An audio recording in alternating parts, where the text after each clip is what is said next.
Selamat malam, salam sejahtera. Terima kasih karena bersama dengan saya di Nazilin Unity Channel. Akhirnya, keputusan yang kita tunggu-tunggu diumumkan oleh Parti Bersatu. Disangkakan hujan di tengah hari, rupanya panas pula di tengah petang. Lebih kurang macam itulah. Baru-baru ini kita tahu dua orang ahli parlimen daripada Parti Bersatu Perikatan Nasional telah pun menyatakan sokongan terang-terangan kepada Anwar Ibrahim dan Kerajaan Perpaduan. Ini menimbulkan pelbagai reaksi, termasuklah daripada Perikatan Nasional sendiri yang macam tak boleh terima dan akhirnya menyalahkan pula orang lain kerana tindakan dua ahli parlimen ini menyokong Anwar Ibrahim. Tak pula menyalahkan diri sendiri kerana tidak membuat rundingan dengan kerajaan berkaitan peruntukan parlimen, tapi ambil pula kesempatan untuk menyalahkan orang lain, termasuklah badan-badan berkuasa seperti SPRM. Namun akhirnya semalam kita diketahui beberapa hari yang lepas bahawa ahli Parlimen Kuala Kangsar telah pun digantung keahlian selama 4 tahun. Dan kita juga tertunggu-tunggu apa nasib yang menimpa ahli Parlimen Labuan pula.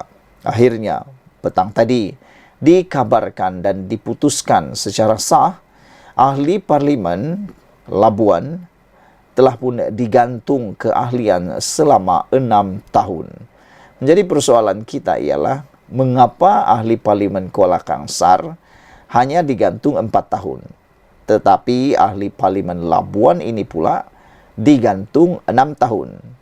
Jika dikira-kira dan hitung-hitung, ahli Parlimen Kuala Kangsar masih boleh bertanding pada PRU 16 akan datang kerana ngam-ngam cukup 4 tahun beliau akan menghadapi PRU lagi. Berbanding dengan ahli Parlimen Labuan ini 6 tahun, maksudnya tiada harapan untuk beliau dicalonkan sekali lagi sebagai ahli parlimen di kawasan Labuan. Bersatu menggantung keahlian ahli Parlimen Labuan Suhaili Abdul Rahman selama 6 tahun kerana menyokong Perdana Menteri Anwar Ibrahim. Setiausaha Agung Hamzah Zainuddin berkata, keputusan itu dibuat berdasarkan jawatan kuasa Lembaga Disiplin Bersatu yang bersidang hari ini. Setelah diteliti dengan sehalusnya segala bukti dokumentasi, keseriusan kesalahan, implikasi serta impak kepada parti dan juga kenyataan media daripada Suhaili pada bertarikh 30 Oktober, jawatan kuasa Lembaga Disiplin mendapati beliau bersalah di bawah pasal 22.1 dalam kurungan F Perlembagaan Bersatu, katanya dalam kenyataan. Penggantungan itu menyusul tindakan dikenakan terhadap ahli Parlimen Kuala Kangsar Iskandar Zulkarnain Abdul Khalid selama 4 tahun kerana turut mengisytiharkan sokongan kepada Anwar Ibrahim. Kamis lalu, Hamzah mengumumkan penggantian Suhaili dengan Naib Presiden Razizidin sebagai Ketua Bahagian Bersatu Wilayah Persekutuan dan Labuan. Sebelum ini, Suhaili dalam prosiding tata tertib parti selepas mengisytiharkan sokongan kepada Anwar pada 30 Oktober lalu. Suhaili berkata keputusannya menyokong kepimpinan Anwar selepas mengambil kira semua permasalahan rakyat Labuan yang berdepan kos sara hidup semakin tinggi serta masalah bekalan air dan elektrik di sana. Beliau turut menyatakan sokongan kepada Ketua Menteri yang juga pengerusi Gabungan Rakyat Sabah GRS iaitu Haji G. Noor.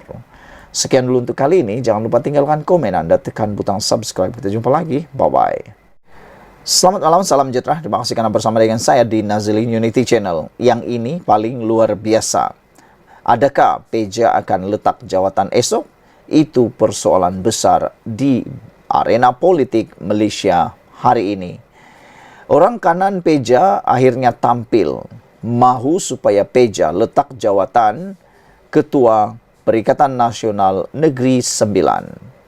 Rafi Mustafa yang juga timbalan Ketua Perikatan Nasional Negeri mendakwa Ahmad Faizal Azumu tidak lagi berminat menyandang jawatan itu.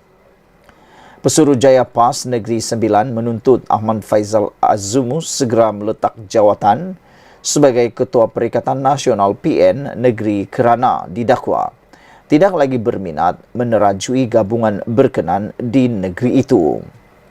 Raffi Mustafa yang juga timbalan Ketua Perikatan Nasional Negeri Sembilan berkata, Faizal atau lebih dikenali sebagai Peja tidak memainkan peranan sebaik mungkin selepas PRN berakhir Ogos lalu. Kalau beliau rasa sudah tidak lagi berminat untuk teruskan tugasnya sebagai pengerusi PN negeri, sebaiknya serahkan segera kepada tokoh lain yang barangkali lebih sesuai dan dekat dengan Negeri Sembilan, kata beliau. Lagipun ketika beliau ambil alih jawatan itu pun, memang ada suara-suara yang tidak berpuas hati, mempersoalkan kenapa melantik orang luar sedangkan ada saja tokoh daripada Bersatu di negeri ini, katanya menurut Sinar Harian. Beliau berkata, jawatan Ketua Perikatan Nasional Negeri Sembilan diperuntukkan kepada Bersatu dan mahu calon lain dilantik mengetuai gabungan berkenan di negeri itu. Katanya, kali terakhir beliau dan Faizal Azumu bersua muka dalam mesyuarat ialah dalam postmortem selepas 2 minggu PRN dan kini hanya berkomunikasi melalui kumpulan WhatsApp. Pasti ada masalah dengan beliau dan ketika menghadapi PRN lalu, saya rasa kerjasama kita sangat baik dan kalau diperhatikan, PN Negeri Sembilan memperoleh pencapaian baik apabila menang di 5 kerusi Dewan Undangan Negeri dan hampir menang di 10 kerusi apabila tewas dengan majoriti bawah 500. Kalau ada masalah dalaman itu biasalah, tapi kami dalam PAS memang tiada masalah dengan beliau yaitu Faizal. Cuma daripada pandangan saya, Peja seolah-olah tidak lagi berminat, katanya. Faizal dilantik sebagai Ketua Perikatan Nasional Negeri 9 Jun lalu bagi menggantikan bekas ahli Parlimen Kuala Pilah Edin Sazli Syed yang telah pun digugurkan. Saudara-saudara sekalian, akhirnya hari ini kita juga telah menerima keputusan yang paling ditunggu-tunggu, yaitu Bersatu akhirnya menggantung ahli Parlimen Labuan selama 6 tahun.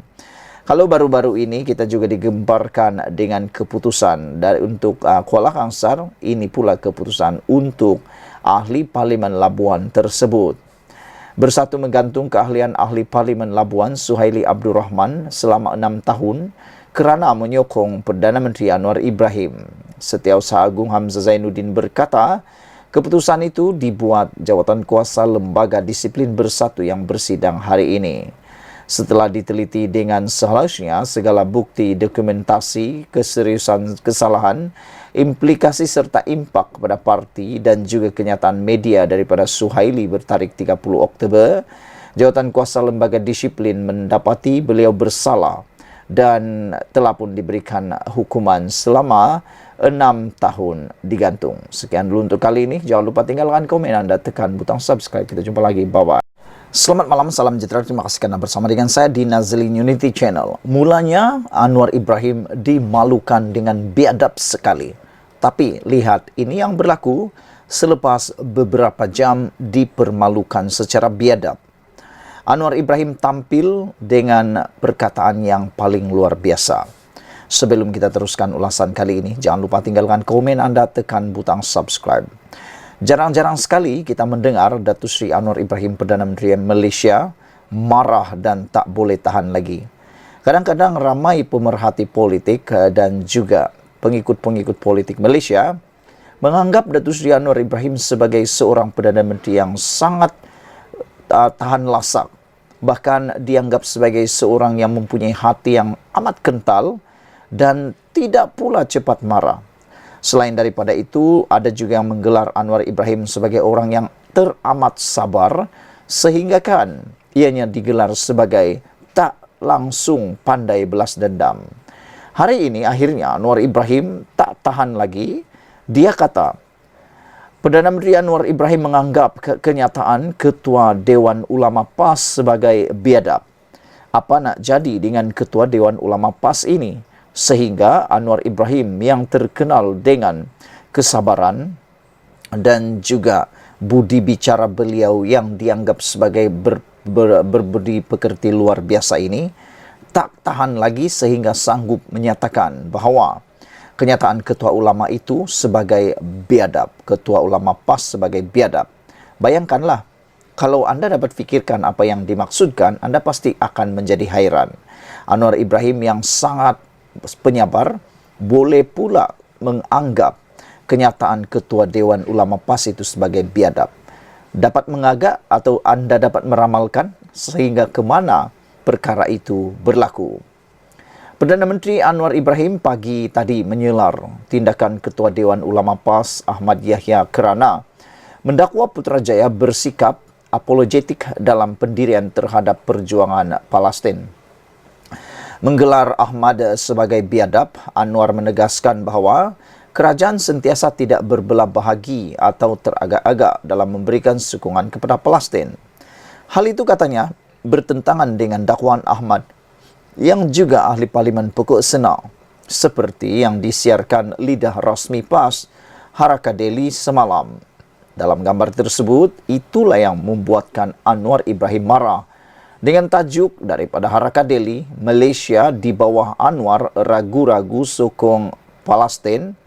Persoalan itu menjadi tanda tanya yang luar biasa. Namun yang paling membuatkan orang marah termasuklah Anwar Ibrahim ialah tindakan mereka menyiarkan gambar yang mana seakan-akan Anwar Ibrahim berada di hadapan bendera Israel.